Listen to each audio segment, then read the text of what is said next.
বাংলাদেশ আওয়ামী লীগ আবার ফিরবে এবং ভয়ঙ্কর হবে। সিদ্ধান্ত নিয়েছি পুতুল আমাদের টিমটাকে লিড দেবে।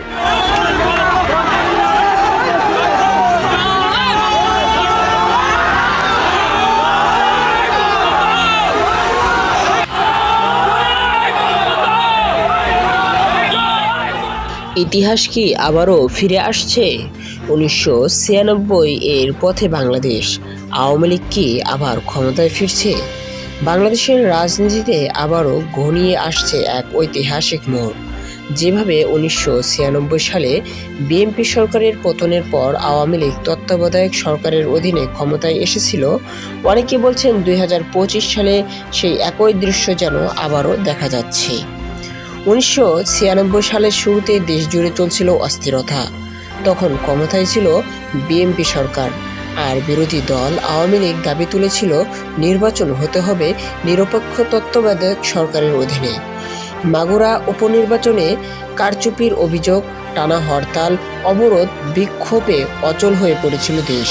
শেষ পর্যন্ত বিএনপি সরকার পদত্যাগে বাধ্য হয়। তত্ত্বাবধায়ক সরকারের অধীনে অনুষ্ঠিত হয় নির্বাচন এবং শেখ হাসিনার নেতৃত্বে আওয়ামী লীগ প্রথমবার গণতান্ত্রিকভাবে ক্ষমতায় আসে। এবারও দেশের রাজনৈতিক অবস্থা উত্তপ্ত।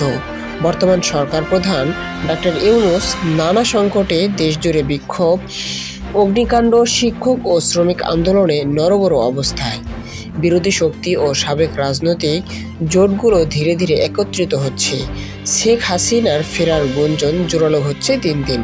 কেউ কেউ বলছেন 1996 সালের মতোই পরিস্থিতি তৈরি হতে যাচ্ছে।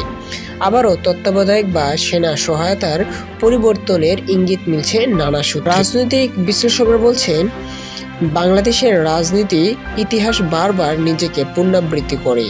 1996 সালের আন্দোলন যেমন সরকার পরিবর্তনের কারণ হয়েছিল, তেমনি 2025 সালের ঘটনাগুলোও একই পথের ইঙ্গিত দিচ্ছে। অনেকে বলছেন, দেশে যদি নিরপেক্ষ নির্বাচন হয় তাহলে আওয়ামী লীগ আবার ক্ষমতায় ফিরবে। অন্যরা বলছেন, দেশ এখন নতুন রাজনৈতিক বিন্যাসের মুখে। ইতিহাস কি সত্যই পুনরাবৃত্তি হতে যাচ্ছে? 1996 এর মতো আবারও কি আওয়ামী লীগ ক্ষমতায় ফিরবে, নাকি 2025 সালে তৈরি হবে এক নতুন ইতিহাস? সময় বলে দিবে বাংলাদেশ কোন পথে যাচ্ছে।